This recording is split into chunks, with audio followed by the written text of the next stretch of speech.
Olá, muito boa tarde, pessoal. Bem-vindos à live do Sincontec em parceria com o Sicredi. Estamos aos poucos aí aguardando o pessoal acessar. Quero dar as boas-vindas, já agradecer desde já a parceria que o Sicredi tem com o Sincontec. Sou o Fábio, diretor financeiro da entidade, e vou apresentar hoje o nosso palestrante, o Arthur, que vai explanar aí sobre os cenários econômicos. Então, o tema da nossa live, Cenário Econômico 2021 e Oportunidades de Investimentos. É importante destacar aqui, antes de eu comentar aí do currículo do Arthur, que o Sincontec, ele é associado, tem o Sicredi como seu parceiro, e tem benefícios exclusivos para associados do Sincontec. Então, da mesma forma que também quem é associado do Sicredi pode ter benefícios aí perante demais entidades. Bom, o Arthur Miller Fiedler, ele é administrador de empresas e advogado, mestre em Direito da Empresa dos Negócios pela Unicinos, MBA em Gestão Empresarial Executiva Internacional. Atualmente, ele atua como gerente de investimentos do Sicredi Pioneira RS e professor de Administração e Direito na FSG. E ele vai nos passar, então, o cenário econômico para o ano aí que vai se iniciar daqui a alguns dias, as oportunidades de investimentos que temos, até para que o profissional contábil, tanto no aspecto do seu negócio como empreendedor e também para orientar o seu cliente. Então, Arthur, fique à vontade. Ao final, a gente vai selecionar algumas perguntas e vai passar para responder. Então, é contigo aí. Muito obrigado desde já. Olá, pessoal. Boa noite. Tudo bem? Obrigado, Fábio, pela excelente introdução. A gente é um grande parceiro aí também da Sincontec, Então é um prazer para nós estar com vocês aí nessa noite, Vou colocar aqui no ar aqui a apresentação para vocês, enquanto eu coloco aqui. Vamos ver se vocês já conseguem visualizar.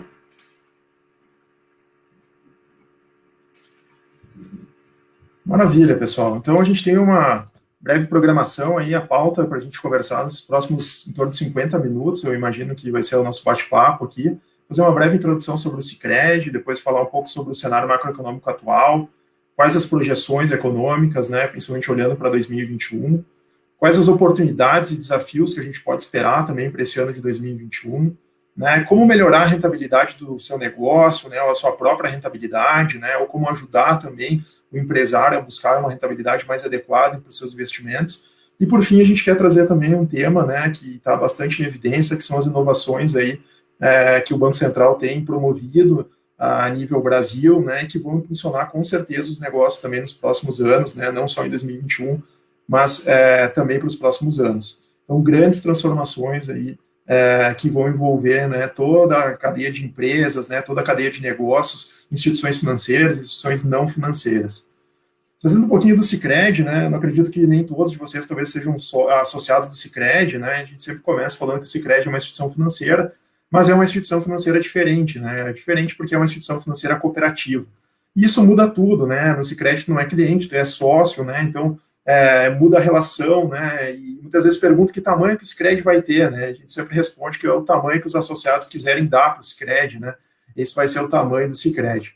Falando um pouco dos números do Sicredi, E falando aqui do sistema Sicredi, hoje são mais aí de 4,8 milhões de associados no Brasil todo, O Sicredi tem presença nacional em 23 estados e mais do Distrito Federal, são mais de 1,9 mil agências, então vai viajar aí pelo Brasil inteiro, com certeza tu vai encontrar, alguma agência para atender, Aqui no mapa ainda não aparece o Amazonas, mas a gente abriu recentemente também a agência aí no estado do Amazonas, Então cobrindo praticamente aí quase que todo o território nacional.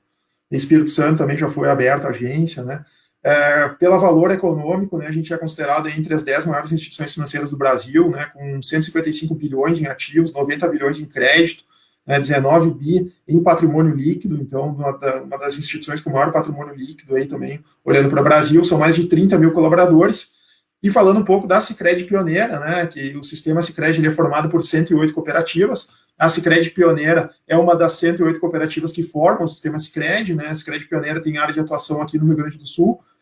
Eu trabalho aqui na sede, né, em Nova Petrópolis, que é a sede da Sicredi Pioneira, que é considerada, né, Nova Petrópolis, a capital nacional do cooperativismo, porque foi aqui que nasceu, né, o cooperativismo de crédito no Brasil.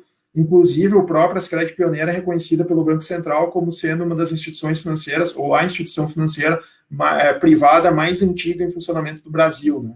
E a cooperativa de crédito mais antiga da América Latina também, reconhecida aí pelos órgãos, né, que fazem parte aí da América Latina. Falando na nossa área de atuação, a gente tem mais de 164 mil associados, né, 3,8 bilhões em ativos, já ultrapassamos o volume de 2 bilhões de crédito. Então, fomentando muito crédito para a região aqui, a pandemia trouxe os diferenciais da cooperativa, né, a gente apoiou aí com linhas de crédito para turismo, linhas de crédito para indústria, né, também para pequenos e microempresários através da linha de Pronampe. Então, uma série de iniciativas aí que a cooperativa fez para conseguir, né, ajudar a impulsionar os negócios aí em razão da pandemia. A gente tem 41 agências aqui na nossa área de atuação, né, são 10 agências só no município de Caxias do Sul. A gente tem hoje uma das maiores redes também de agências do município de Caxias do Sul, né, então mostra aí também a nossa presença aqui no município, que a gente acredita muito, né, a região da Serra, dos Sinos, né, também São Leopoldo, Novo Hamburgo, né, toda a região. Entrando um pouco já dentro do cenário macroeconômico, né, eu trago para vocês aqui 5 fatores, que são 5 fatores que estão atuando no cenário macroeconômico, né. O primeiro grande fator é a eleição do Joe Biden, né, até então existia o Donald Trump, atual presidente dos Estados Unidos, né, o Trump, se vocês lembrar um pouco da campanha dele, ainda lá na primeira eleição, né, que o Trump disputou, ele usava um boné escrito, vamos fazer a América grande de novo, né. O que ele estava dizendo? Que ele ia basicamente impor aí barreiras para os produtos chineses, né, produtos importados, e tentar gerar emprego e renda nos Estados Unidos, né, saindo, inclusive, né, batendo de frente com uma série de acordos internacionais, né, batendo de frente também com uma série de organismos internacionais, numa tentativa de fortalecer a economia americana, né. E o que a gente vê é que o trabalho do Trump ele vinha dando certo, os Estados Unidos vinha crescendo muito forte, né, inclusive acima da média mundial aí nos últimos anos. O que acontece é que vem o ano de 2020, vem a pandemia, né, e isso derruba aí o crescimento americano, inclusive bota em xeque, né, boa parte da política do Trump, inclusive culmina aí com o fato de ele não conseguir se reeleger, né, então se elege aí o Biden, né, a cabeça do Biden é um pouco diferente da cabeça do Trump. O Trump é um político que olhava muito para a indústria de combustíveis fósseis, né, então petróleo, carvão. O Biden já tem uma visão muito mais de sustentabilidade, então ele deve desenvolver aí uma indústria dentro dos Estados Unidos, que é a indústria voltada para sustentabilidade, né, olhando para combustíveis alternativos, não só combustíveis fósseis. Isso deve abrir uma série de oportunidades aí para países emergentes como o Brasil, né. Então, isso deve abrir uma série de oportunidades quando a gente olha principalmente para commodities, né? E também muda a forma do Biden encarar a política externa americana, né? A gente já vê uma aproximação aí, um movimento do Biden mostrando interesse em se reaproximar dos mecanismos internacionais, né? Se reaproximar também da China. A gente tem que lembrar aqui o segundo fator, né? Que eu trago aqui, que é essa imagem da China do lado do Biden, né? O que acontecia em 2019, o mundo já vinha sofrendo um pouco o seu crescimento, né, já vinha mostrando um crescimento menor em razão daquilo que ficou conhecido como a guerra comercial dos Estados Unidos e China, né, em razão dessas barreiras de tributos aí que o Trump colocou para os produtos chineses. A China foi lá e desvalorizou a sua moeda, né, numa tentativa de tentar combater, né, e tentar colocar a sua economia de uma forma mais competitiva frente aos Estados Unidos. E aí isso gerou tensões, né, isso acabou afetando o comércio internacional e acabou afetando o crescimento lá em 2019, né. E a gente deve ver que esse processo aí dessa guerra comercial entre Estados Unidos e China, ela deve entrar numa nova fase, né? A gente acredita que o Biden, sim, vai ter ainda também algumas restrições aí com a China, porque ele também vai precisar proteger a economia americana, mas isso já muda bastante, né, o formato aí dessa guerra comercial que a gente vinha vendo acontecendo desde 2019, né, com os Estados Unidos. E isso só, talvez, o que também fortalece é a questão da própria China, né? A China desponta aí como um dos países mais fortalecidos com a crise do coronavírus, o país, praticamente o único país que deve crescer nesse ano de 2020, né? Os outros países desenvolvidos todos devem ter crescimento negativo, né? Ou seja, alguns, inclusive, em recessão, né? A gente vai olhar mais para frente. Então a China sai muito fortalecida desse cenário, né? Logo, logo aí vai ser uma das maiores economias do mundo, né? Passando aí os Estados Unidos, né? Se tudo continuar nessa mesma batida. Esse ano de 2020 só fez a China crescer ainda mais e abrir mais oportunidade, né? Tanto que, se a gente olha hoje, o maior parceiro comercial do Brasil é a China, não é mais os Estados Unidos já há um bom tempo, né? Então a China vem absorvendo uma boa parte, em torno de 34% das exportações aqui do Rio Grande do Sul vão para a China, por exemplo, né? Então, são dados bem importantes. Aí eu trago um terceiro fator aqui, que é a desvalorização que a gente viu do real. Então, eu trago essa moeda mordida aqui do real, né? A gente viu uma mordida no bolso aí, com a desvalorização de mais de 30% do real, né? Chegou a bater quase 40% de desvalorização no auge da pandemia. Esse movimento perdeu um pouco de força aí nos últimos meses, principalmente agora em novembro, com o ingresso aí em torno de 30 bilhões de dólares de investidores estrangeiros. Então, trouxe um pouco de alívio para o câmbio, né, brasileiro. Mas ainda é um cenário bem desafiador, porque as contas públicas brasileiras, a gente vai ver aqui os dados, está bem deteriorado, né? Então isso traz desafios adicionais. E aí o quarto fator que eu trago aqui é a expectativa de uma vacina, né? A gente está vendo várias vacinas surgindo, né, com um grau de eficácia diferente. O grande desafio passa a ser o desafio logístico, né, de que velocidade que vão ser produzidas, de que velocidade as pessoas vão ter acesso a isso. E na medida que a vacina começa a ficar cada vez mais próxima, e a crise cada vez mais distante, né? Porque conforme vai passando os dias, a gente fica mais perto de uma vacina e mais longe da crise. Então, a gente deve ver isso também aí influenciando bastante o cenário macroeconômico nos próximos meses, né? Em razão aí desse desdobramento, a Grã-Bretanha deve ser aí o primeiro país a começar a imunização, e aí fica na expectativa de quando vai chegar aqui no Brasil também, em outros países, Estados Unidos, etc. E o fator que eu trago, o fator central aqui, é o risco de recessão global, né? A gente está vendo aí as principais economias do mundo com PIB negativo, né? Então isso traz consequências, principalmente para o comércio internacional, né? E coloca o Brasil aí, o Brasil e o mundo numa perspectiva de recessão, né? Se nada for feito, né? Se nada não tiver estímulos, não tiver reformas que coloquem de novo as economias nos eixos, né? Olhando um pouco para os dados, né? Esses aqui são os dados do FMI. Então, o FMI estava muito pessimista lá no início da crise do coronavírus. Recentemente, eles fizeram algumas revisões nas expectativas, né? Então, eles já veem o Brasil aí com um PIB negativo de menos 5,8%. Eles ainda estão bem pessimistas, né? Olhando para os números nossos aqui do Sicredi, olhando para os números do mercado, né? O próprio relatório Fox, a gente vê que o FMI ainda está mais pessimista. Eles devem revisar nos próximos dias aí também essas expectativas de PIB, né? Olhando aqui, o único país que cresce, né, nessa projeção do FMI é a China, 1,9%, Estados Unidos cai também aí com PIB negativo, menos 4,3%.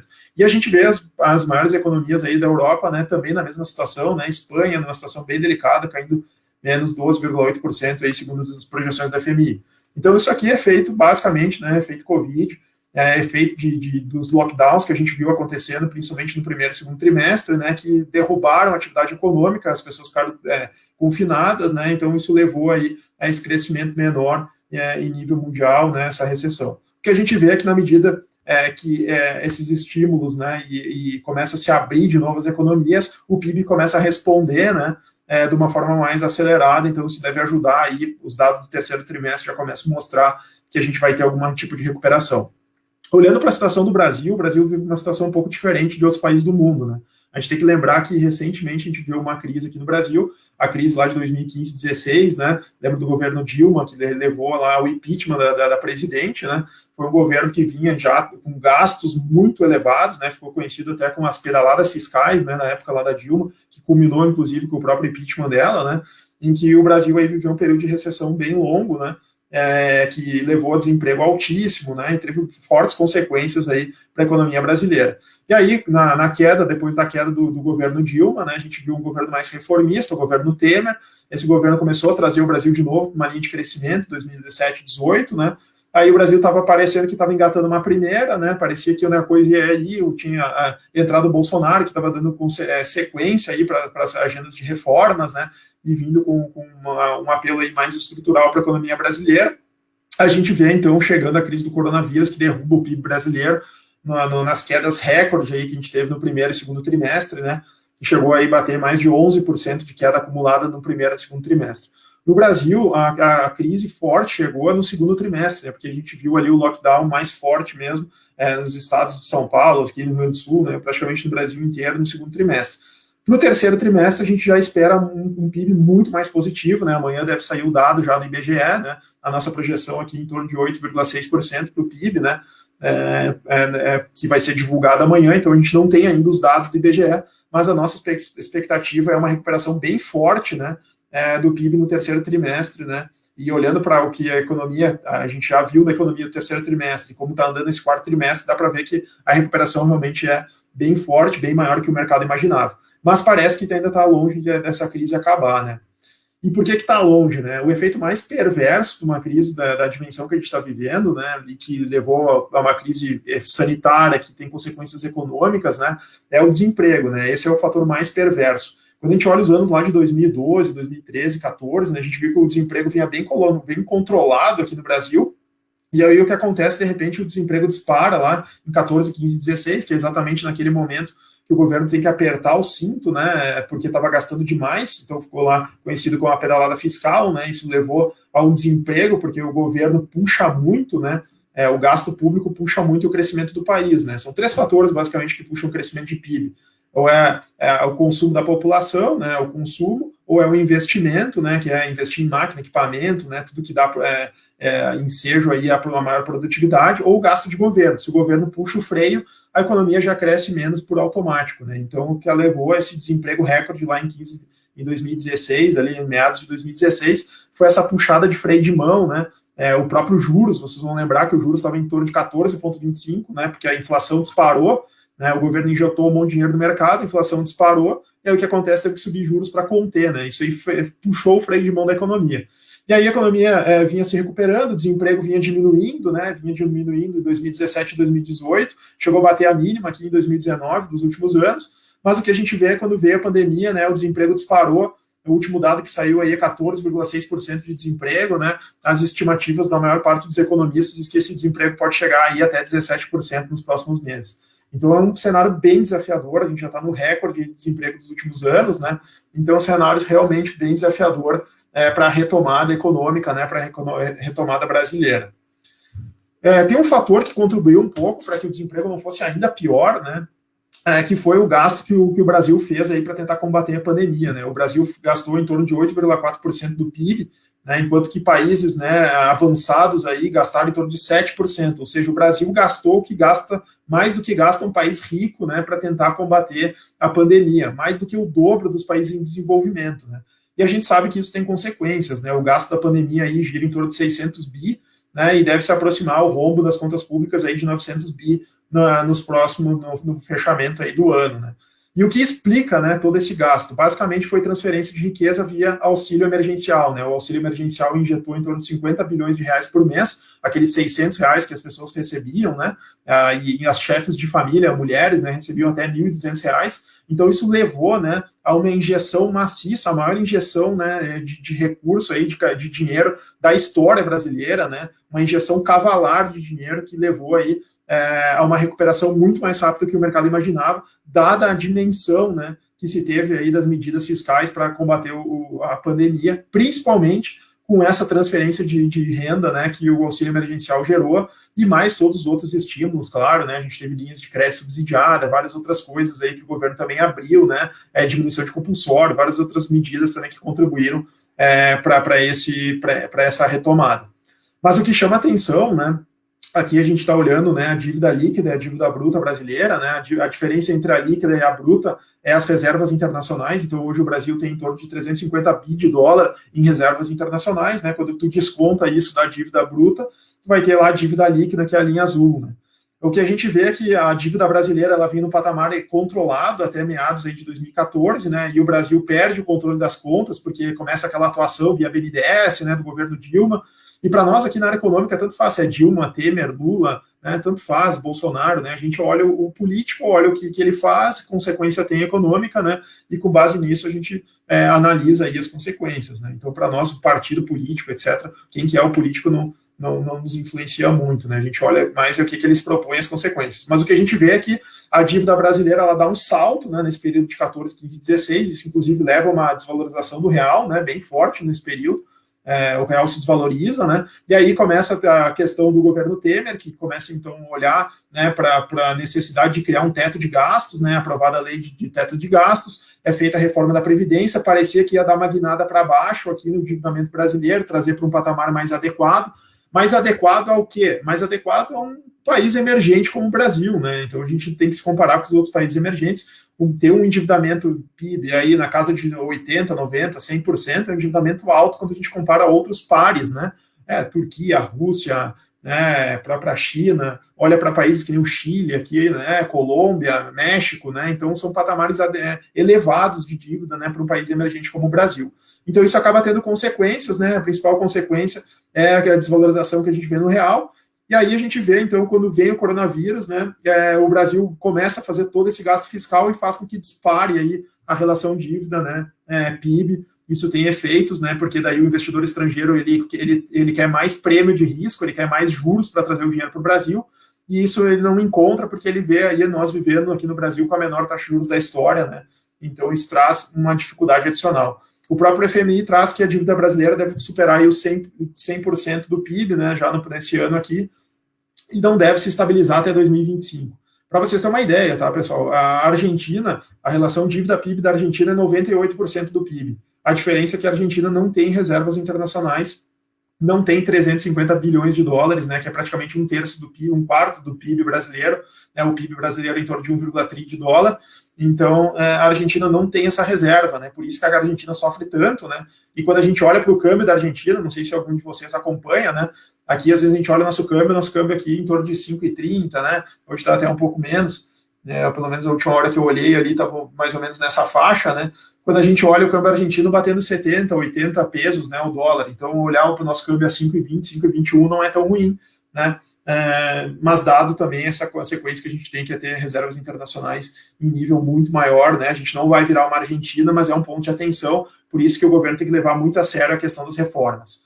E o que começa também a surgir, né, é que quando tem uma injeção maciça de dinheiro na economia, como a gente viu, o que acontece é que isso geralmente tem consequências na inflação, né? Mais dinheiro circulando quer dizer que tem mais produtos circulando, né? Mais poder de compra, de certa forma, e isso leva a uma aceleração da inflação. A gente já viu isso acontecer lá em 2015 e 2016, né? Que isso levou, inclusive, a alta de juros chegou lá a 14,25. Então, aqui a gente tem a meta, né, do IPCA, que é o Índice de Preço ao Consumidor Amplo, que é a inflação oficial, e a gente vê lá aqui a inflação, né, correndo acima, né, da meta do Banco Central, inclusive extrapolando, né, a meta superior, que seria o limite máximo, né? Isso faz com que o Banco Central atue, eleve os juros, né, para tentar controlar essa inflação. Na medida que ele vai elevando os juros, ele vai puxando o freio de mão da economia, e aí o que acontece é que o IPCA começa a responder, né, para baixo, porque a economia também brasileira começa a entrar em recessão. Desde então, desde 2015, a gente não fura, né, o limite superior aqui, inclusive a gente fica abaixo da própria meta, né, de inflação. Mas começa a chamar a atenção, né, principalmente agora em ano de 2020, vocês devem estar acompanhando, o IGPM, né, o Índice Geral de Preços do mercado, aí, que é calculado pela FGV, já bateu mais de 20%, 24% praticamente no acumulado de 2020, né, e esse é o índice que corrige, por exemplo, aluguéis, né, o IPCA, ele tem aí algumas coisas represadas, né, que pode começar aí a aparecer já no ano de 2021, né, se a gente for ver esse ano de 2020, não teve aumento de universidade, não teve aumento praticamente de luz elétrica. Ontem, né, se falou aí aumento de luz elétrica, a ANEEL vai fazer um aumento, né, em torno de R$6 para cada 100 kW, então isso vai pesar muito no IPCA, né, tem várias questões aí de combustíveis também que se espera aumentos aí nos próximos meses, né, porque o petróleo está se valorizando em nível internacional por causa da demanda chinesa, então tem uma série de coisas que pode pressionar o IPCA, né, os próprios alimentos, né, mais pessoas com recurso, porque os auxílios emergencial injetaram recursos, tem mais pessoa comprando batatinha, comprando óleo de soja, comprando arroz, né? Então faz com que dispare também o preço dos alimentos aí para a população, né? Inclusive a gente viu várias notícias aí trazendo essa questão, né? Então é um ponto de atenção, porque se a inflação subir, extrapolar aí a meta, né? Isso vai ligar um alerta lá no Banco Central para que eles comecem a olhar para os juros de uma forma mais de olhar para subir juros aí já nos próximos meses. Vou trazer para vocês um pouco das nossas projeções quanto a isso. Olhando para a taxa Selic, né, a gente vê que a taxa Selic aqui ela tem momentos que ela está mais alta, tem momentos que ela está mais baixa, né?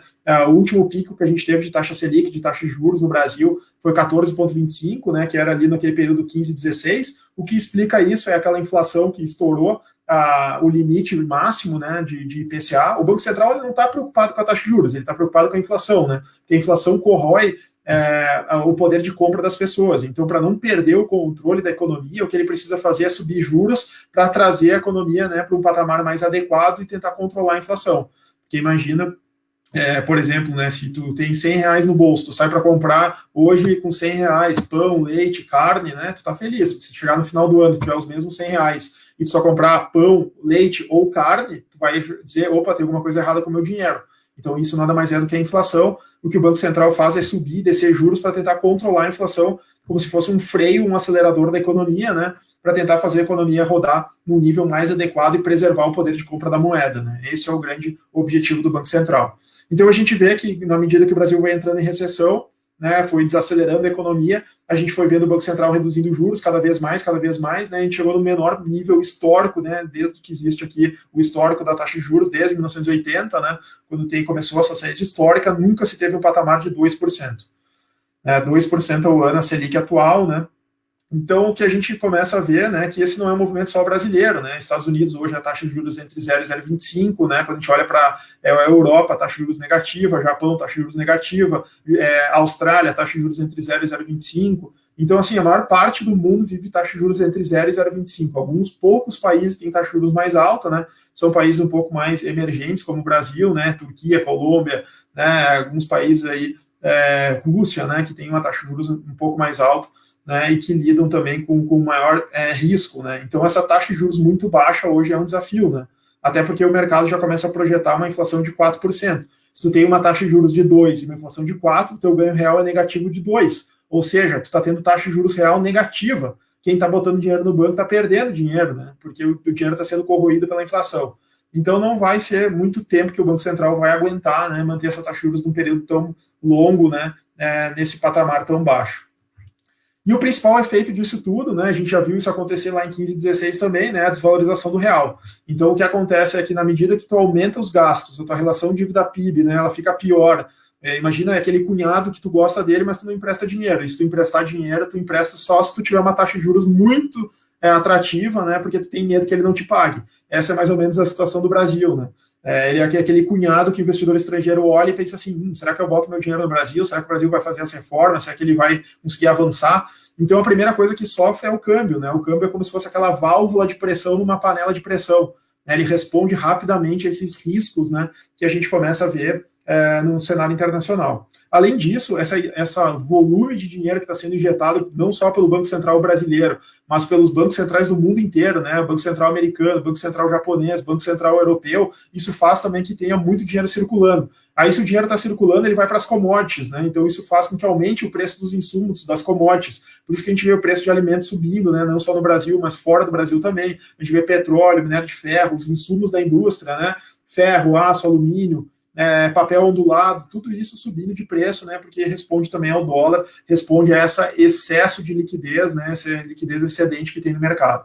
Então, a gente viu o câmbio batendo quase R$6 aí, por dólar, né? O câmbio vem respondendo aí com o real se valorizando nos últimos dias, nas últimas semanas. A gente vai falar um pouquinho das projeções também aí para câmbio, né?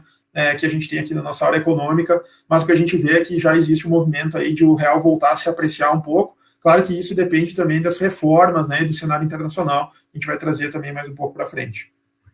A notícia positiva de tudo isso, né, é que nunca foi tão barato tomar crédito no Brasil como foi esse ano de 2020. Esse ano, com certeza, vai ser marcado como o ano, né, mais barato de tomada de crédito. Então, se eu tenho uma empresa, né, e eu estou no momento que eu precisava tomar crédito, o melhor momento era o momento esse ano de 2020, né? Se vocês lembrarem, até uns dias atrás, né, a gente tinha alíquota zero de IOF, né? O IOF estava zerado. Só o IOF ele custa em torno de 3% do custo de crédito.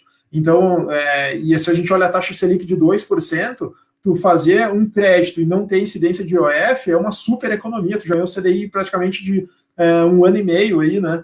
Simplesmente tomando crédito no ano de 2020, quando a alíquota era zerada. Mas aí, em razão da crise lá no Amapá, né, o governo tirou de um dia para o outro, né, essa isenção e trouxe de novo o IOF para todas as operações de crédito, né. O que a gente viu foi, então, né, com esse nível tão barato de crédito, né, e aqui é interessante, porque a última vez que a gente tinha visto um nível tão barato de crédito foi lá em 2013 e 2014, e aqui vocês vão lembrar que existia uma forte atuação dos bancos, né, dos BNDES, né, o BNDES atuando, né, o Banco do Brasil, a Caixa atuando com dinheiro subsidiado para tentar dar velocidade para a economia, tanto que isso depois teve consequências, né? E aí, na medida que os bancos públicos foram saindo do mercado e os bancos privados foram tomando conta, o custo, né, do crédito foi subindo também, porque os juros foi subindo.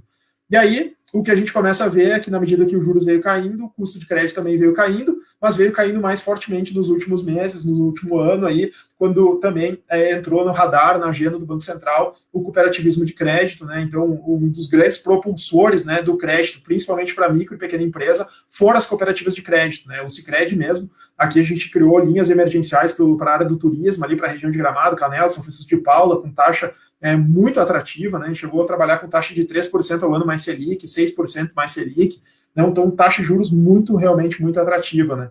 Sem contar todas as outras taxas que a gente subsidiadas, né? Linha de Pronamp, outras linhas que a gente abriu também com dinheiro próprio da cooperativa na mesma condição do Pronamp. Então isso levou aí, impulsionou muito, né, essa retomada que a gente viu para a economia. Então realmente um ano fantástico para a tomada de crédito, né? Mesmo aquelas empresas que não tinham perfil de tomada de crédito, ou seja, empresas aplicadoras, muitas delas aproveitaram a janela de oportunidade, tomaram o dinheiro e mantêm até hoje o dinheiro aplicado, né, esperando uma oportunidade. Uma oportunidade de comprar um concorrente, uma oportunidade de comprar insumos de fornecedores com desconto mais barato, né? Então, quando a empresa está capitalizada, né, ainda mais com dinheiro barato, se torna uma grande oportunidade para crescimento, né, uma grande vantagem competitiva também para as empresas, né? Então, foi realmente um ano fantástico para crédito, né, como um todo. O crédito imobiliário também a gente viu surgir aí com muita velocidade, né? Nós mesmos aqui na cooperativa, a gente já tem uma carteira aí próxima a mais de 100 milhões, né, de crédito imobiliário concedido. Então, a gente também está entrando forte no crédito imobiliário, né, não só para pessoa física, mas também pessoa jurídica, crédito para investimento de longo prazo, né? Então, linhas bem atrativas, né, para quem está buscando aí crédito nesse momento.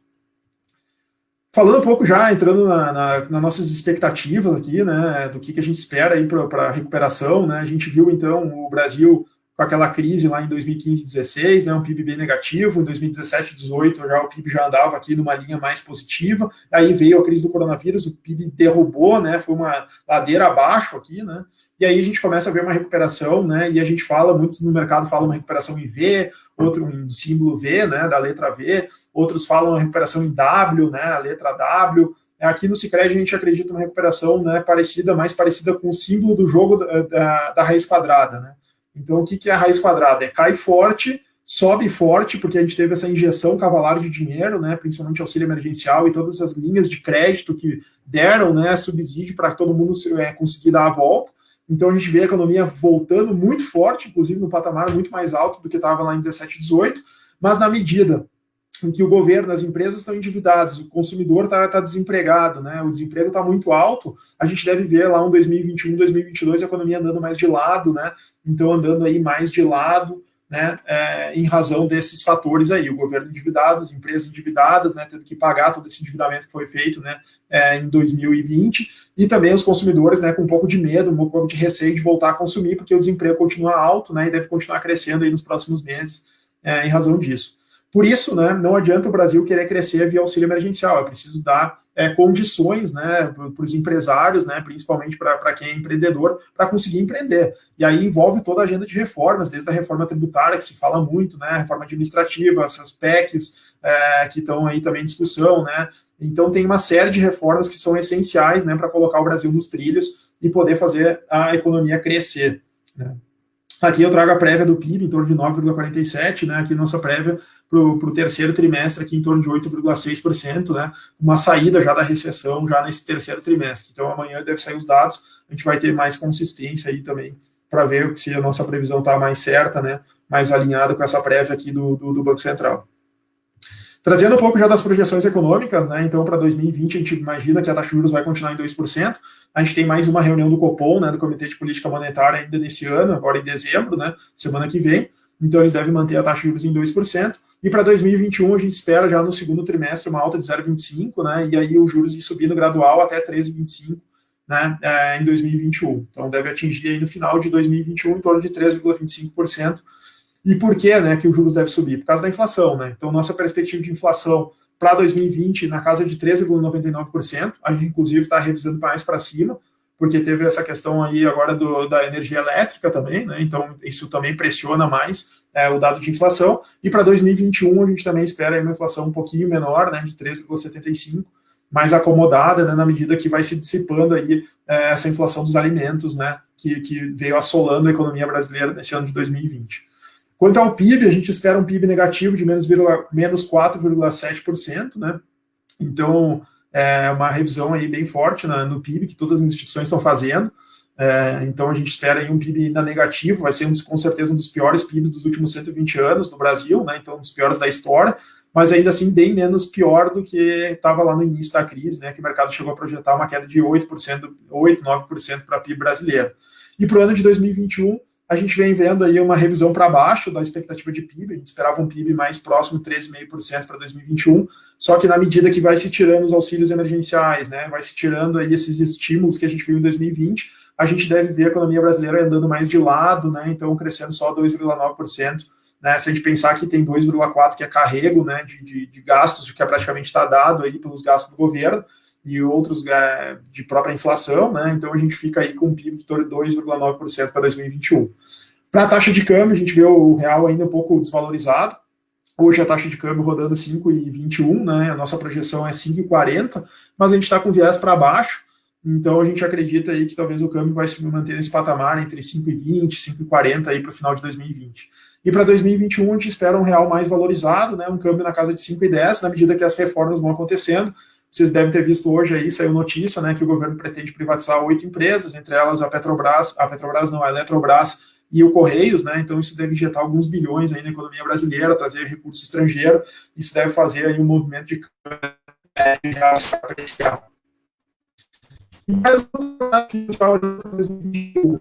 principais são as reformas, né, então é imprescindível que aconteçam as reformas, trago 5 fatores para vocês que estão no nosso radar.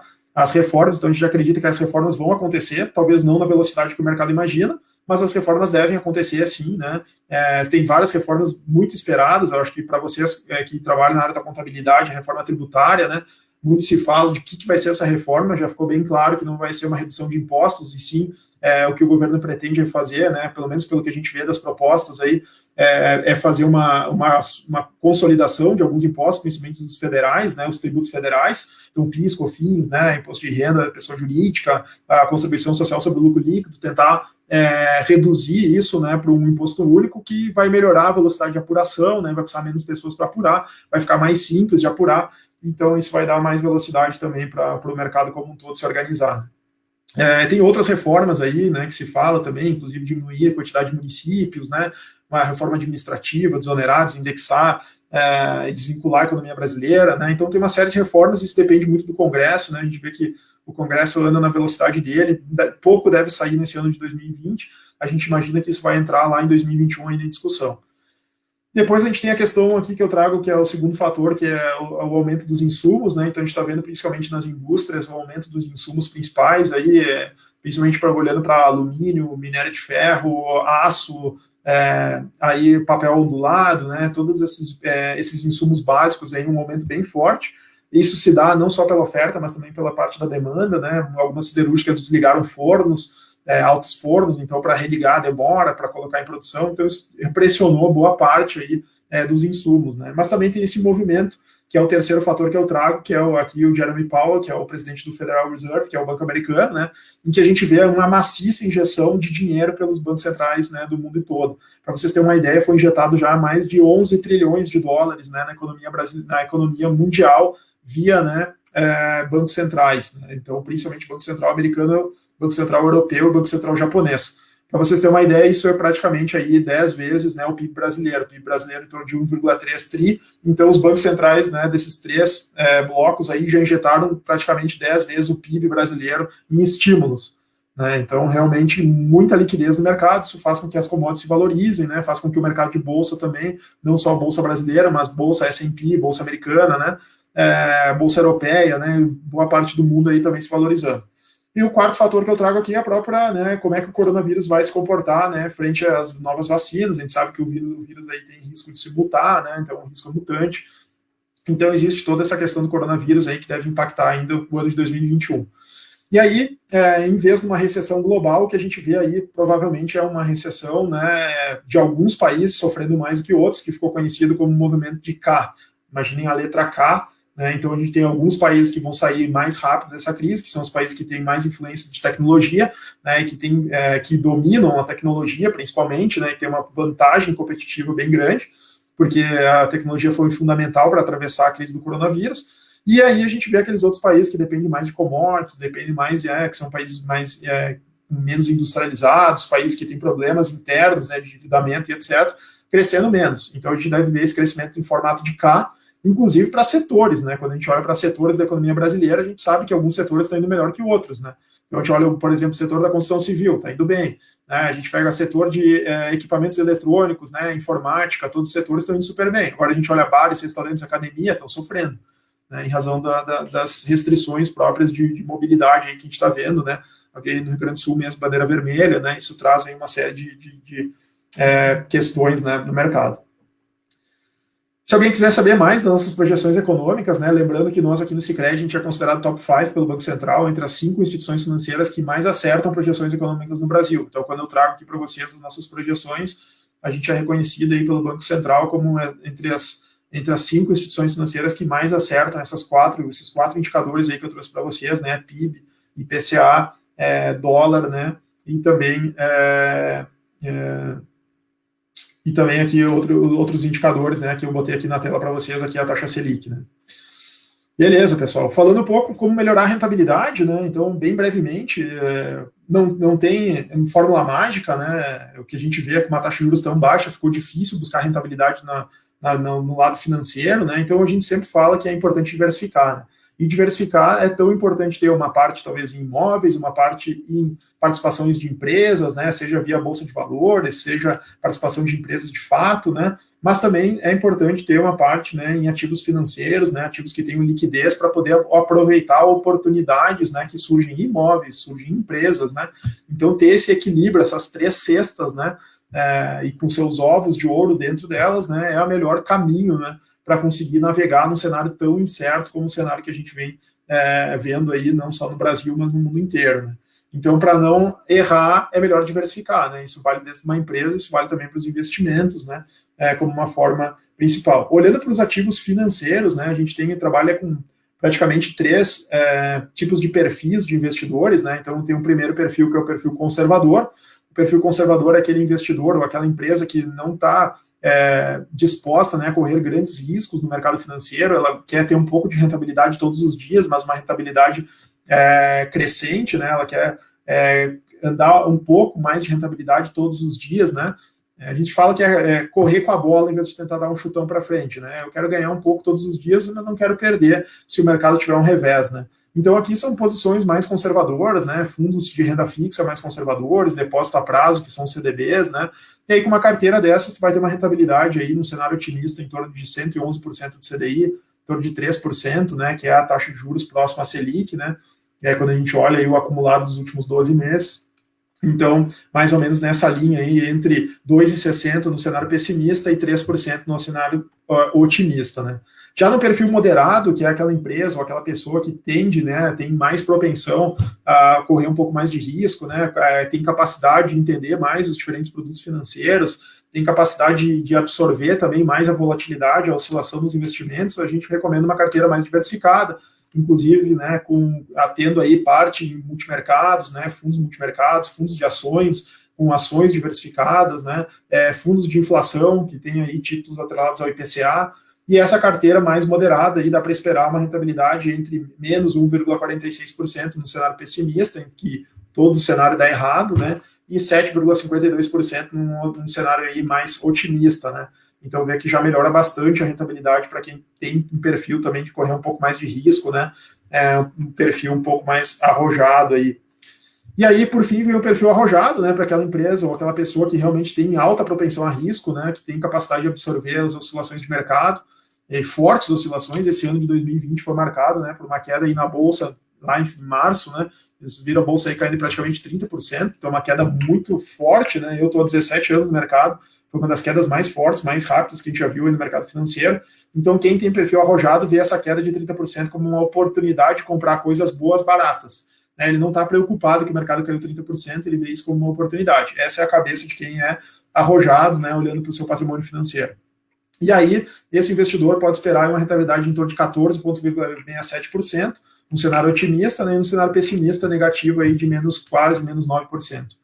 Então, aqui fica bem próximo daquele sonho que os investidores têm, né? Ah, eu quero ganhar 1% ao mês, né? Por que quer ganhar 1% ao mês de rentabilidade? Porque se tu ganha 1% ao mês, em um ano tu tem 15% de rentabilidade, né? Tu põe em juros compostos, vai ter 15%. E se tu tem 15% em 5 anos, tu dobra teu capital em 5 anos. Então, por isso que os investidores adoram aquele 1% de rentabilidade, né? Só que não existe almoço de graça, né? Para buscar aquele 1%, hoje tu precisa correr mais risco, tu precisa ter alocação em bolsa americana, precisa ter alocação em fundo de ações, né? Aqui no Brasil, ações, né, de índice também, né, de bolsa brasileira, fundos multimercado com estratégias de juros, bolsa e câmbio, né? Então, estratégias mais diversificadas, né, para poder capturar esses movimentos de mercado. Se vocês têm curiosidade de descobrir um pouco mais sobre o perfil de vocês, né? Então aqui tem um QR Code, dá para escanear aqui, depois a gente pode também mandar essa apresentação para vocês, né? Então aqui dá para fazer um testezinho rápido, descobrir se é arrojado, conservador ou moderado, né?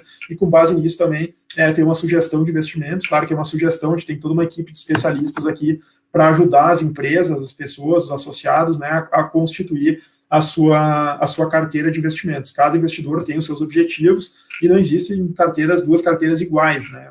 A gente personaliza aí conforme a necessidade, né? A gente tem um grupo aqui, uma equipe, né, que atua aí com uma gerência de investimentos, então olhando, né, e assessorando os associados a tomar as melhores decisões. E aí, por fim, aqui, então, eu trago já nos meus minutos finais aqui um pouco sobre as oportunidades, né, que a inovação traz para impulsionar os negócios, né? Então, a gente vê aí que hoje, quando a gente olha para as principais empresas do mundo, né, as empresas que têm um pé na tecnologia, né, por exemplo, a Amazon, a própria Apple, Microsoft, a Alphabet, que é o Google, né, a própria Facebook, né, quando a gente olha lá para a Ásia, né, a Alibaba. Então, as maiores empresas do mundo hoje são empresas de tecnologia, e são empresas de tecnologia que estão também se aventurando no mercado financeiro, né, a gente já vê aí a Apple lançando cartão, né, a Apple lançando conta digital. Então a gente vê um movimento também dessas super empresas, né, essas gigantes da tecnologia se aventurando também, não só no mundo da tecnologia, mas entrando cada vez mais, né, no mercado financeiro, né, com produtos e serviços, né, com produtos aí inclusive nuvem, né, a gente viu aí recentemente alguns bancos, né, contratando a Amazon para colocar todos os seus sistemas em nuvem, né, na internet. Então o mundo é tech, né, e aí a gente vê que aqui nem aparece, né, por exemplo, a América do Sul, né, porque não tem nenhuma empresa representativa que consegue aparecer nesse ranking aqui das maiores empresas, né, do mundo em 2020. Então isso mostra o quanto a gente está engatinhando ainda na questão da tecnologia no Brasil, né, nossas empresas têm um baixo valor, né, tecnológico, com algumas exceções aí, que são empresas que atuam no Brasil, por exemplo, a XP, mas tem ações na Bolsa Americana, né? Stone, empresa que atua fortemente no Brasil de adquirência e tem Bolsa Americana, então um pouco disso.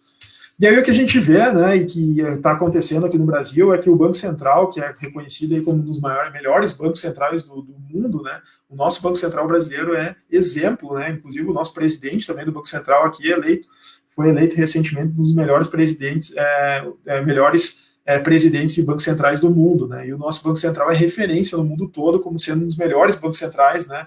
Principalmente porque o Brasil passou por períodos complicados de hiperinflação, né? Então o Brasil, por ter uma característica também continental, teve que desenvolver um sistema de pagamentos eficiente, né? Então o Brasil acabou virando referência aí para muitos países, né, em controle de inflação e meios de pagamento, compensação de cheques, compensação como todo, né? TED, DOC, tudo isso. E aí o Banco Central já há alguns anos vem trabalhando no que a gente conhece como agenda do Banco Central, né, agenda Banco Central+, que é promover a democratização financeira, né, e a reduzir a necessidade de financiamento de governo, abrindo espaço para o investimento privado. E tem dois pilares aí bem interessantes, né? O primeiro deles é o incentivo ao cooperativismo, então a gente vê uma atuação muito forte do Banco Central incentivando o cooperativismo, né? Isso fortalecendo muito, não só o Sicredi, mas todas as cooperativas, né, que formam aí o sistema cooperativista no Brasil. Lembrando que aqui no Brasil o cooperativismo representa só 6% no mercado de crédito, quando a gente olha para a Europa, representa aí mais de 60%, Estados Unidos mais de 50%. Então tem muito espaço para o cooperativismo crescer ainda no Brasil, né? E aí tem um outro pilar também que é da competitividade, que é as inovações, né? Então o pagamento instantâneo, que é o Pix, e o Open Bank, que é um sistema de compartilhamento de dados, né, entram aí no radar, né, do Banco Central e surgem, então, como grandes impulsionadores da transformação digital que a gente está vendo no mercado, né, financeiro brasileiro. O que a gente percebe é que essas inovações elas estão provocando transformações bem significativas, né, muito significativas no mercado financeiro brasileiro, e essas mudanças elas estão sendo maiores e mais rápidas que o mercado acreditava. Se a gente perguntasse para as instituições financeiras se acreditavam, né, que ia ser tão rápida essa transformação, a maioria diria que não, né. E a gente vê aí, por exemplo, o Pix na primeira semana transacionou aí mais de 12 milhões, né, de transações só na primeira semana, e já na segunda semana dobrou, né, o número de transações, com mais de 24 bilhões transacionados aí só na segunda semana. O Pix é o pagamento instantâneo, né? Ele é a ferramenta do próprio Banco Central, homologada pelo Banco Central, em que ele homologa as instituições que estão habilitadas a poder transacionar via Pix, então tu pode fazer transferências 24 horas por dia, todos os dias da semana, né? Então, estou vendendo um carro, não preciso mais esperar até segunda-feira para receber uma TED, eu posso receber o TED na hora. Eu estou recebendo lá meu cliente no domingo, eu posso receber a TED, né, na madrugada, o horário que for. Então, a transferência instantânea, né? É claro que nessa primeira fase, que vai até fevereiro, os limites têm sido adequados em limites inferiores, cada instituição financeira tem colocado um pouco das suas regras, mas na medida que a gente deve se aproximar aí de fevereiro, deve subir já os limites, né? E cada vez limites maiores. A primeira semana o ticket médio da Pix foi em torno de R$90, a gente já vê o Pix transacionando aí no mercado com um ticket médio de R$400 na segunda semana. Então, cada vez vem algo subindo mais na medida que as pessoas vão ganhando confiança, né, e utilizando o Pix como principal meio de transferência. E aqui, né, é interessante, principalmente para vocês da área contábil, né, que a gente vai ter novidades também para a questão dos tributos, né. Então o Pix ele vai servir para o pagamento de tributos. As guias as GRUs, né, já estão sendo pagas via Pix, à medida que a gente deve ver aí também nos próximos meses, talvez até semanas, né, as DARFs também já sendo pagas aí via Pix, né. Além disso, as contas de consumo devem vir também com o Pix já nas próximas semanas, meses, aí tem várias empresas se adequando para poder receber via Pix. E isso abre todo um universo de oportunidades, né? Então, é um pagamento instantâneo, é bom para o fisco, é bom para as empresas, facilita, né? É simples, rápido, fácil, seguro, homologado pelo Banco Central. Então, realmente vai ser bem transformador, né? E vai mexer muito com o mercado, né? Principalmente com as empresas, porque vai dar mais competitividade nas instituições financeiras e vai abrir espaço, né, para que as empresas possam acessar produtos e serviços financeiros cada vez com preços, né, e com condições mais atrativas, né, pagando menos tarifa, menos custos, né, e melhorando a eficiência das empresas como um todo. Olhando para o Open Banking, né, o Open Banking é o assunto de 2021.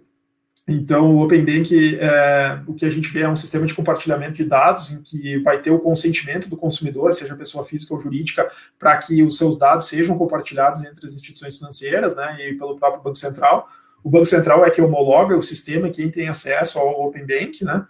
E a gente já vê, então, a primeira fase se implementando, né? A primeira fase começa agora em fevereiro, né? Foi adiada de 30/11, que era para começar, só que com essa transformação do Pix, o Banco Central achou mais prudente, né, deixar lá para fevereiro, né, o início do Open Banking. Então, a gente vê a primeira fase entrando já do Open Banking, né? Essa primeira fase vai ser o compartilhamento de todo o cardápio, né, de produtos e serviços das instituições financeiras. Então, nós, Sicredi, Itaú, Santander, todas as grandes instituições do Brasil vão passar as informações do Banco Central, qual que é o cardápio que a gente tem de produtos e serviços e quais os preços desse cardápio, né? Quanto que a gente cobra na tarifa de TED, de transferência, cesta de relacionamento, saque de avulso no caixa. Então, todas essas tarifas vai estar lá na base de dados do Banco Central e isso vai ser compartilhado entre as instituições financeiras. Então, a gente vai saber aqui, né, e as outras instituições vão saber qual que é o cardápio que cada um está operando, né, dos seus preços. Aí vem a fase 2 é o consentimento dos consumidores para que as suas informações sejam partilhadas entre as instituições financeiras. Aí, então, o que vai acontecer é que se o consumidor, né, a pessoa física ou jurídica, der o aceite, é tipo o cadastro positivo, né, tu dá o aceite, daí tu entra no cadastro positivo. A mesma coisa é o Open Banking, tu dá o aceite, né, LGPD, a Lei Geral de Proteção de Dados, né, exige que tenha um aceite, e aí, feito isso, então, tu passa a compartilhar teus dados no Banco Central, e aí todas as instituições podem olhar o crédito que tu tem contratado, qual a taxa, quais as condições, qual que é o prazo, né, e aí ofertar uma taxa, uma condição melhor, né. Então, isso vai aumentar a competitividade entre as instituições.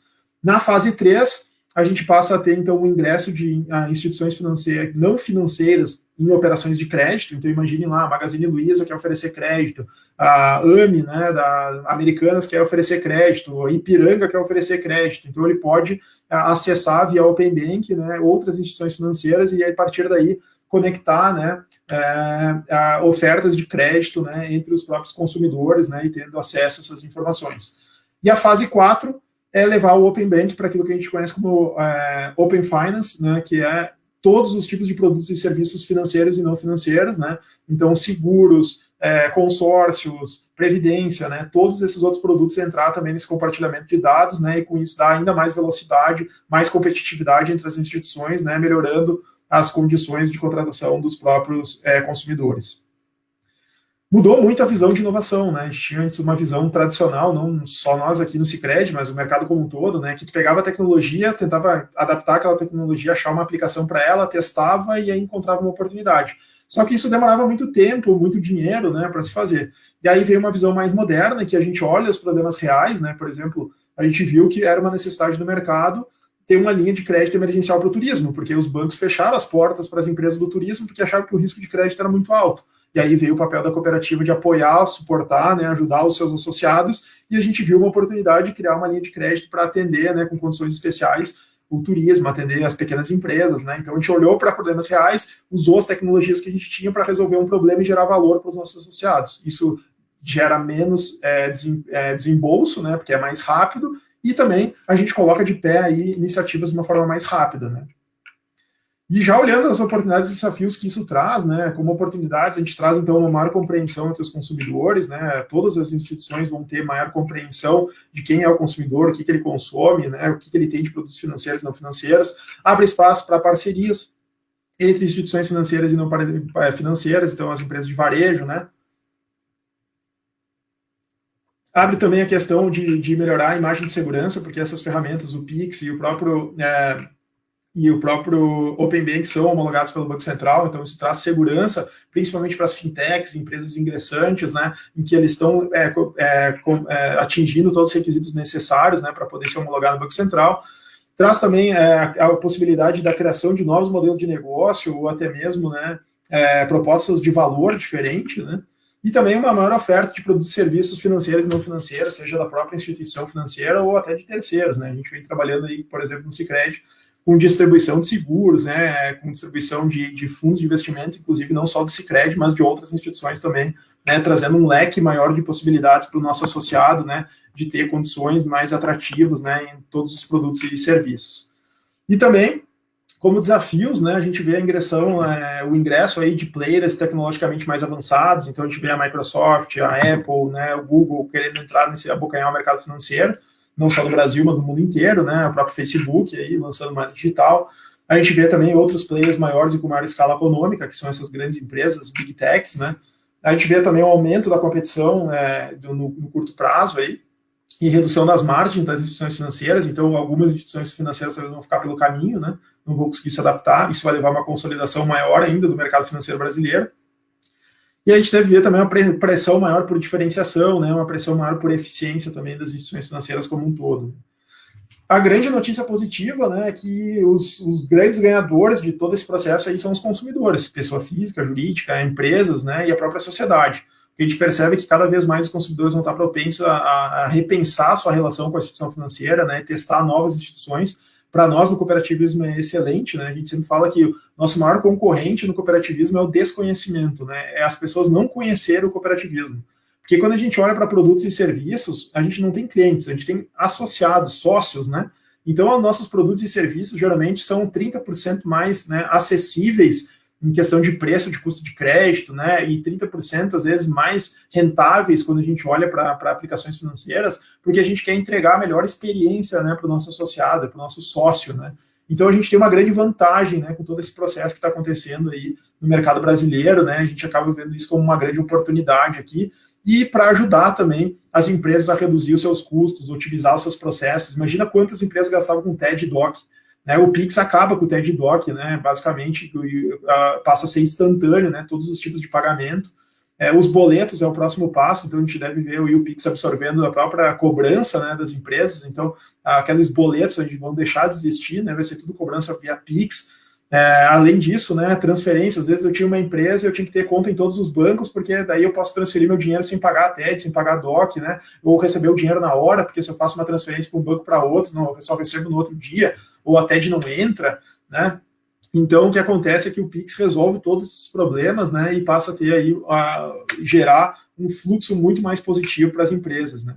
e aquela rede de agências, né, aquela rede de caixas eletrônicos, que era tão importante para as instituições financeiras tradicionais, passa a ter uma representatividade menor, né, nesse novo mundo aí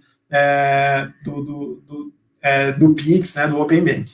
Olhando também para a transformação digital, a gente vê que ela está muito focada, principalmente olhando para oportunidades, empresas que querem entrar, né, nesse jogo aí, que se criar valor, criar uma experiência para o consumidor, né, que resolva de fato problemas reais, e a oportunidade de reinventar produtos e serviços não financeiros e produtos financeiros em si, né? A gente vê aí, nós aqui no Sicredi, por exemplo, a gente tem parceria hoje com o Conexo, né, que faz parte ali da Hélice, que é uma iniciativa, o Instituto que faz parte também do Grupo Randon, né? Então a gente está aí conectado com várias startups, né, olhando para oportunidades de poder se conectar com empresas que resolvem alguns dos problemas, né, das oportunidades que a gente tem de melhoria, né? E a gente vem vendo esse movimento em todas as empresas, né, de buscar oportunidades e se conectar cada vez mais, buscando parcerias, né, se reinventando produtos e serviços para navegar aí nesse novo cenário, né. Então, da minha parte, é basicamente isso, né, pessoal? Eu estourei o tempo aqui praticamente em 2 minutos, aí eu fico aberto a perguntas, né, então se alguém tiver algum tipo de pergunta, agradeço desde já aqui, pode mandar no chat, se a gente não conseguir responder todas as perguntas, a gente fica também, vocês podem mandar aí para o e-mail da Sincontec, e na medida a gente vai respondendo também para a Sincontec, eles vão repassando para vocês. Agradeço bastante, pessoal. E Valeu. fico aberto às perguntas, eu vou descompartilhar minha tela aqui, então. Bom. Muito obrigado, Arthur. Excelente explanação, passando aí desde o cenário internacional, cenário nacional, e aí focando mais na parte de inovação e tendências, né? Eu tenho uma pergunta que traz um pouco para uma visão um pouco mais micro, né? Que aí na sua visão, né, uma pessoa de fora, como um profissional contábil, ele pode orientar seus clientes, né, em relação sobre investimentos, em relação até a cuidar muito do seu score de crédito, né? Então, pegando para uma realidade de pequenos negócios, né? Então, como o profissional contábil ele pode atuar de maneira a orientar o cliente, né? Para que também aproveite as linhas de crédito, para que esteja inteirado aí dessas inovações. Então, qual a sua visão sobre esse perfil, né? Que deu um perfil de negócio mais local, e eu sei que até que o Sicredi apoia muito, né, esses negócios locais também. Perfeito, excelente pergunta, né, Fábio? Acho que aqui tem diversas dimensões, né? Quando a gente olha, por exemplo, a dimensão da pessoa física, né, a gente vê aí uma série de oportunidades, né? Principalmente olhando para planejamento sucessório, planejamento tributário, né? A gente tem ferramentas, né, tipos de produtos financeiros que podem auxiliar muito, né, nesses dois vieses, né? O primeiro é a previdência privada, né? A previdência privada traz uma série de benefícios fiscais aí, de longo prazo, né? E também benefícios sucessórios para quem tem interesse, né? Então o PGBL, o VGBL, né? Então tem uma série de benefícios quando a gente olha para a pessoa física, né? Tem aí produtos incentivados, né? Por exemplo, a LCA, né? A letra de crédito do agronegócio, a LCI também, que o mercado também oferece, que são produtos isentos de imposto de renda e que entregam uma rentabilidade até 30% maior que a poupança. Então, para a pessoa física passa a ser interessante, né, olhar para eles, porque são produtos conservadores que entregam mais rentabilidade com CDB normal, né. Aí existe também toda a questão de ter uma cabeça, de ter o olhar diversificado, né, então acho que esse papel do contador é levar essa visão, né, que não adianta mais querer fazer o feijão com arroz, que é poupança, depósito a prazo, e esperar que vai ter uma rentabilidade diferenciada. Hoje o mercado exige, né, que tu busque também alternativas diferentes de investimento. Então, dentro disso, né, eu acho que esse papel do contador de abrir um pouco a mente do empresário para se experimentar também, claro, desde que tenha perfil, né, se tem perfil conservador, tu vai fazer feijão com arroz, não tem jeito. Mas se tem perfil um pouco mais de risco, pode experimentar também outras alternativas. Olhando para o âmbito das empresas, né, eu acho que o contador também exerce um papel fundamental, né, sempre fala que a contabilidade é a linguagem dos negócios, né, direito, contabilidade, administração, todo mundo deveria fazer, né, deve ser aprendido na escola, assim. Eu admiro muitos profissionais da contabilidade, né, porque tem esse papel de consultor, né, muitas vezes do empresário. O empresário está envolvido no dia a dia, e muitas vezes ele não consegue ver oportunidades que passam na frente dele, né. Então, um exemplo aqui, a máquina de adquirência, né, geralmente para te antecipar o crédito da tua máquina de adquirência, tu paga lá uma taxa, né, vamos botar aqui 2%. A empresário acha ruim, né, pagar 2%, vou pagar 2% para antecipar meu próprio recebível, mas ele não enxerga a oportunidade, se ele antecipar aquele dinheiro, ele, em vez de usar o capital próprio, ele vai usar aquele capital dele, que é do giro, né? E ele vai poder negociar com o fornecedor talvez um desconto de 10%. Então ele ganhou 8%, simplesmente pagando 2% para antecipar o dinheiro, né? E aí, dando 8% de desconto lá, 10%, a diferença é 8% de ganho, né? Então são pequenas coisas, assim, né, que parece simples, parece óbvio, mas muitas vezes o empresário não se dá conta, né? Outra coisa, perfil de endividamento. Claro que a gente sabe também que existem empresas pequenas, médias e grandes, né? À medida que a gente olha para as empresas pequenas, poucas tinham perfil e conhecimento de crédito, né? Muitas se experimentaram pela primeira vez tomar crédito. E a gente fala que até uma visão, que uma expressão que eu uso, assim, ela é meio forte, né? Mas que tu tem que, eu gosto de usar porque a pessoa leva a sério, assim, né? O crédito é que nem tu pegar uma arma carregada, né? Se tu não souber usar, pode ser que tu tenha um problema com ela. Então, tu tem que lidar com o crédito com muito cuidado, principalmente se tu tem um pequeno negócio, né? Já as empresas médias e grandes, geralmente, elas são mais profissionalizadas, então elas podem, né, se desenvolver mais no crédito, olhar para linhas de crédito de mais longo prazo, que tem uma taxa de juros menor, né, olhar para as taxas de juros pré e pós-fixadas, né, então a gente vê um cenário de elevação de juros, daqui a pouco é o momento de tu começar a antecipar teus créditos que tu tem pós-fixados de trás para frente, né, pagando as parcelas de trás para frente, para tirar um pouco do risco, né, da taxa de juros mais alta lá. Porque aqui eu trouxe a previsão para 2021, mas quando a gente olha 2022, 23, 24, a taxa já bate 6%, 8%, né? A taxa futura. Então, existe, né, esse risco de elevação de taxa de juros, a gente sabe que não vai ser para sempre, vai ficar a taxa de juros tão baixa, né? Então, esse planejamento, essa visão, né, de longo prazo, né, eu acho que é importante o contador trazer para o empresário, né? E aí, né, questões de gestão, né, também, né, de olhar para essas novas tecnologias. Aqui a gente vem falando de adquirência, mas a adquirência está praticamente com os dias contados, quando a gente olha, né? Os meios de pagamento instantâneo, eles vieram para ficar, e aí, na medida que isso for sendo incorporado nos negócios, isso vai trazendo também uma grande vantagem. Para te ter 2% de margem hoje numa empresa é difícil. Pega a indústria, a margem é 4%, então se eu conseguir 2% a mais de margem, né, me utilizando de meios de pagamento, diminuindo minhas tarifas, né, melhorando meu custo de crédito, isso gera uma vantagem gigante para a empresa, para o empresário lá na ponta. Então, é esse olhar, né? E também do olhar que muitas vezes, não quero compartilhar meus dados. Mas hoje, né, com o LGPD, com esse sistema homologado pelo Banco Central, o próprio Open Bank, tu vai estar perdendo a oportunidade de não compartilhar teus dados nesse ambiente. Porque daí tu vai estar perdendo a oportunidade do mercado te procurar para trazer uma oferta melhor, né? De trazer uma condição melhor. Então, esse papel também do contador de ser alguém que... Existe uma lenda, né? Que aqui os contadores... É legal. As pessoas, tem muita gente que acredita ainda que hoje, se tu resgatar no dia 31 de dezembro teu dinheiro, a Receita Federal não vai ter acesso àquilo, daí a pessoa vai lá e resgata no dia 31, daí no dia 1º ela vai lá e aplica, no dia 2 ela vai lá e aplica o dinheiro de novo, né? A gente sabe que isso não existe, né? A malha fina da Receita, eles pegam aí cruzamento de 4 milhões, né? Hoje a base tributária passa de 4 milhões de normas, né? Então a malha fina da pessoa jurídica e todas as operações, tanto de aplicação com resgate, são monitoradas, então não faz o menor sentido, né? Tinha gente que pegava um cheque administrativo, né? Então isso não existe mais. Eu acho que esse é o papel do contador de desmistificar, né? E trazer essas situações aí para o empresário e conseguir trazer esse conhecimento, né? Claro, junto com nós também, com parceria, né? Para poder cada vez levar mais essa informação.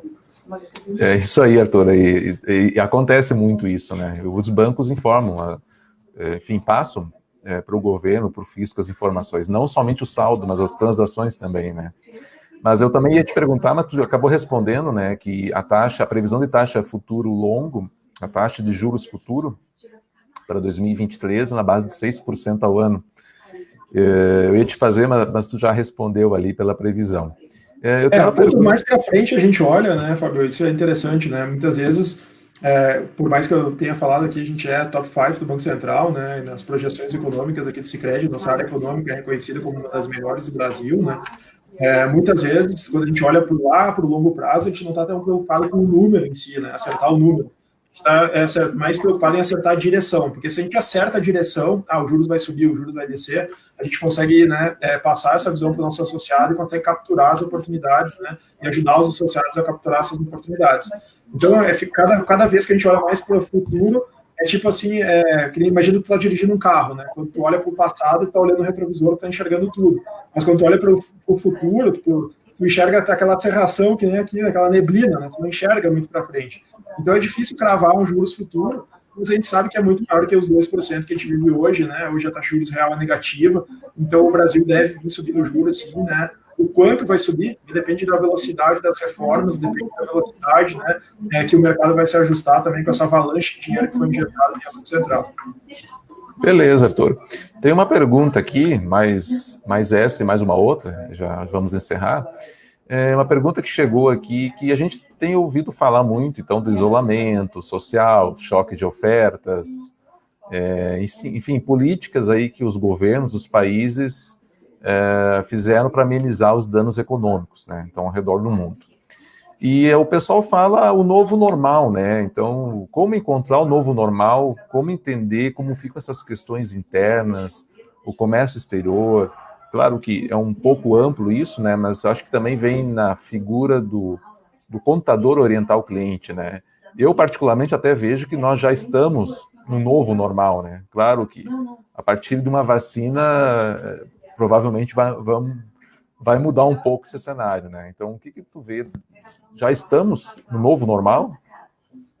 É bem interessante essa pergunta, né, Fábio? Porque vamos olhar, por exemplo, 2008, né, quando teve a crise de subprime, né, naquela época se dizia a maior crise da história, né? Nunca existiu uma crise tão grande. Daí veio a crise aqui no Brasil 2014, 15, né, uma crise péssima, foi interna aqui do Brasil, mas foi péssima. Aí veio a crise do coronavírus, maior ainda. Então, parece que sempre veio uma crise maior, né? O que a gente vê é que não existe um momento certo ou errado, todo momento é um momento de empreender, né? A gente acredita muito nisso, sempre vai ter oportunidades. Então, é importante o empresário estar com esse olhar, né? A gente é considerado uma das instituições mais antigas do Brasil, né? A instituição financeira privada mais antiga. A gente tem aí 117 anos de história. Desde 1902 que existe a Sicredi pioneira, né? E aí nos perguntam, qual que é o segredo, né, para ter 117 anos? O segredo é olhar, né, para a necessidade do associado. Esse é o segredo. Porque se a gente olha para a necessidade do cliente, olha para a necessidade do associado, tu nunca fica desatualizado, tu está sempre buscando, né, alternativas de atender às necessidades. Então é isso que um pouco que o empresário tem que fazer, né? Esse novo normal foi uma expressão que surgiu, mas eu acho que todo dia é um novo normal, né? É claro que tem um efeito da pandemia, a vacina deve trazer algum certo alívio, né? Mas vão surgir outras crises, não vamos ser hipócrita aqui e imaginar que essa é a última crise que vai surgir no mundo, né? A gente vai ver outras coisas surgindo, coisas que a gente nem imagina, né? Os desconhecidos, que esses são os perigosos, né? Agora se fala muito em cisne negro, né? Então é aquela história, né? Então, esses desconhecidos que a gente não conhece, né, talvez sejam os grandes riscos que estão ocultos, né? E aí é importante, né, por isso a diversificação, né, trabalhar com a diversificação que nem um profissional. Hoje, uma vez tu tinha a tua profissão, tu se qualificava, se formava e tu via trabalhar em 35 anos numa empresa, estava tudo certo, ia se aposentar e ia morar na praia. Hoje em dia, tu tem que ter 3, 4 profissões e olha lá ainda, né, tem que estar sempre se reinventando. A mesma coisa, né, para quem é do universo da contabilidade. A contabilidade mudou completamente, né? Hoje, com a contabilidade praticamente toda digital, né? A SPED, né? Tudo digitalizado, a própria advocacia, né? Que a gente vê aí o processo judicial eletrônico, mudou tudo. Então, essa é uma tendência que veio para ficar para todas, né? As empresas se reinventar. Eu acho que só acelerou esse processo, né? E isso deve ganhar mais força na medida que a gente vai avançando também, né? Nessas oportunidades que vão surgir do próprio coronavírus. Que não falta dinheiro no mercado, né? O que falta muitas vezes são boas ideias, né? E aí vem o papel do empreendedor de olhar para essas ideias e criar, né, oportunidades. Uhum. Beleza, Arthur. Para fechar, tem uma pergunta aqui. Recebemos aqui do Arsenildo. Expectativa de recuperação dos mercados de renda variável, multimercados, ações. A hora de investir é agora? Acho que também já comentou um pouco, né? Mas só para fazer rapidamente. Excelente pergunta também, né? Excelente pergunta. O que acontece? Hoje no Sicredi a gente ainda não tem uma corretora estruturada, né? A gente está estruturando uma corretora no Sicredi, acredito que meados do ano que vem a gente vai ter já a estrutura de corretora, né? Então hoje não é possível operar home broker, que a gente fala, né? Operar em ações, comprando e vendendo ações direto no ambiente de home broker ou na corretora, né, do Sicredi. A gente tem de produtos que envolvem renda variável, né, que aí ações, né, fundos multimercado também, que tem parcela de renda variável, são através de fundos de investimento ou fundos de previdência, né, e que muitas vezes acabam sendo melhor para o investidor do que atuar no home broker, né, ou na sua corretora em si. Muitas vezes a gente faz até o desafio, né, olha, vai lá, acompanha a tua carteira que tu tem na corretora e compra um fundo de índice aqui e vê daqui 12 meses quem vai ter saído melhor, né? Porque muitas vezes, se tu não é um investidor profissional, tu não tá toda hora acompanhando o mercado. Então, muitas vezes tu dá um tiro certo, mas depois toma um prejuízo em outra ponta. Então, calibrar esses riscos, calibrar, né, essas oportunidades, esse é um papel difícil e é um papel que cabe muitas vezes a um gestor profissional, que é o que a gente vê acontecer nos fundos de investimento. Por isso que os fundos de investimento são uma grande oportunidade. Sem contar, né, que, por exemplo, na pessoa física, se tu opera via corretora e tu tem rentabilidade quando tu vende as ações, tu tem que ir lá fazer toda a apuração, né, de qual for a tua rentabilidade, gerar uma DARF e fazer o pagamento da DARF. Quem já fez isso sabe que é uma dor de cabeça, os contadores aí devem estar pensando, pô, sempre aparece alguém com um negócio desse para calcular. E o fundo de investimento já não, né? É já retido na fonte, então é muito mais fácil, né? A própria instituição financeira faz a retenção de 15% na fonte, fica mais fácil de apurar. Então é bem interessante, né? Claro que não tem aquela isenção dos 20 mil, né? Então quem opera volume maior, muitas vezes volume maior acaba compensando até ir por fundos do que por ações propriamente, né? E agora quem opera volumes abaixo de 20 mil, às vezes vale mais a pena fazer home broker. Tem que analisar, cada caso é um caso. E falando de expectativa, né, como a gente não tem uma corretora estruturada, né, eu vou falar um pouco da visão da nossa asset aqui, né, que é a parte que faz a gestão dos fundos de investimento. A gente tem uma visão cautelosamente otimista, a gente acha que talvez bolsa, quando chegou lá a 60 mil pontos era barato, aquele era um momento interessante de comprar, daí a bolsa foi até 110, praticamente agora voltou para 90 mil pontos, agora voltou para 110. A gente vê o potencial de ganho, mas o potencial ele é muito menor, né, do que já foi. Então, talvez não seja tão barato quanto já abriu janelas de oportunidade durante esse ano de 2020, né. Para quem tem posição, o que a gente está com ganho, né, o que a gente vem recomendando é que resgate a parte que tem de ganho, reserve essa parte, né, numa posição mais conservadora e espere a bolsa se ajustar, né, para ir comprando um patamar mais barato, né. E também não venda tudo, então fique com o seu capital lá investido, porque senão vai ficar com aquela sensação que se a bolsa subir, está fora da festa. Então não vende tudo, vende só a parcela do ganho e deixa aplicado lá o capital para não ficar fora da festa se o mercado subir. E projeção, tá? O mercado aqui, outras instituições falam até 130 mil pontos, né? A nossa visão aí em torno de 115, 120 mil pontos teria espaço, né? A gente está vendo um bom ingresso de investidores estrangeiros, talvez vai ser um componente interessante para acelerar a bolsa, porque o mercado interno aqui, por mais que tenha hoje 3 milhões de pessoas físicas, a gente sabe que o poder de fogo é bem limitado, né? Agora, se o investidor estrangeiro vem com força, ele é um comprador forte, né? Isso traz aí liquidez de mercado, isso traz as cotações para cima. E a gente começa a ver o desmonte, né, daquele kit coronavírus, né? O kit fica em casa. Então a gente começa a ver um desmonte daquelas empresas, né, que eram focadas ali para empresas de tecnologia, né, que estavam tentando capturar esse movimento, e muitas corretoras indicando já uma carteira mais estruturada, cíclica, né, voltada para instituições financeiras que estão com um bom desconto, empresas de commodity que estão com um bom desconto, né, então essas empresas, né, nessa linha aí, voltada também para consumo, então varejistas e tal.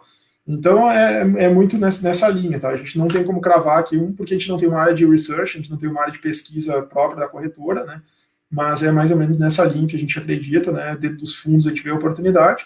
Já foi melhor, mas ainda tem espaço, um pouquinho de ganho, né? Então, talvez o que tem que pesar é o risco-retorno, né? Não é entrar tudo de uma vez só e entrando aos poucos, experimentando, né? Muitas vezes o grande erro que o investidor comete, principalmente o principiante, é que ele tenta testar a profundidade do rio com os dois pés, né? Ele se atira de cabeça dentro do rio. Quando que ele deveria primeiro botar um pé e ir aos poucos, e botando aos poucos, sentindo, ver se aquilo é para ele, né? Para não ser pego de surpresa. Então a gente sempre recomenda, né, se tu é conservador, vai se testando aos poucos, né, e vai sentindo, porque o mercado de renda variável, o próprio nome já diz, né, ele varia. Então varia 30% positivo, 30% negativo, né, e aí quem tem esse perfil enxerga essas variações negativas como oportunidades e não como risco. E até esse ano de 2020 foi atípico, porque a renda fixa, né, que é os CDBs, né, os fundos de renda fixa, tiveram muitos aí, de todas as instituições, né, rentabilidade negativa em alguns meses, né, o mês de outubro e novembro foram meses de rentabilidade negativa em boa parte dos fundos de investimento de renda fixa no mercado. Então, renda fixa também, a desgraça da renda fixa é que ela varia também, porque tem a marcação a mercado dos títulos, né, que são os títulos aí, principalmente títulos públicos federais. Como o endividamento federal aumentou muito, o preço dos títulos foi marcado para baixo, né, com preço menor, porque o mercado começou a exigir um prêmio de risco maior. Então, para emprestar para o governo, começou a exigir mais prêmio de risco. Como não dá para aumentar os juros, a única coisa que muda é o preço do título, o preço dos títulos se desvalorizam, isso gera uma desvalorização num primeiro momento nos fundos de investimento. À medida que o mercado se ajusta, os fundos voltam a performar na linha, né, daquilo que eles têm como referência histórica, né, como a gente chama de rentabilidade. Então, esse foi um ano bem atípico, tá? Desde 2000 aí, 2001, a gente não via os fundos de renda fixa balançar como balançaram nesse ano de 2020. Muito investidor conservador se viu pequeno, assim, nessa volatilidade aí de renda fixa, inclusive, não só de renda variável. Beleza, Arthur. Nós teríamos aí toda a noite para conversar, mas infelizmente nosso tempo acabou. O pessoal que tiver mais perguntas vai ser colocado depois do nosso e-mail de contato, né, para que vocês enviem. Então, eu quero agradecer, Arthur, pela tua explanação, acho que foi muito válido, né, deu uma visão geral do que 2021, do que nos espera, né, do que podemos esperar desse ano. Quero agradecer a você pelas suas palavras aí, agradeço também ao Sicredi pela nossa parceria, Sicredi Sincontec. Agradeço por quem acompanhou, essa apresentação também vai ser disponibilizada posteriormente, ela foi gravada, e uma boa noite e até mais, até breve. Valeu, João, boa noite, obrigado. Abraço, até.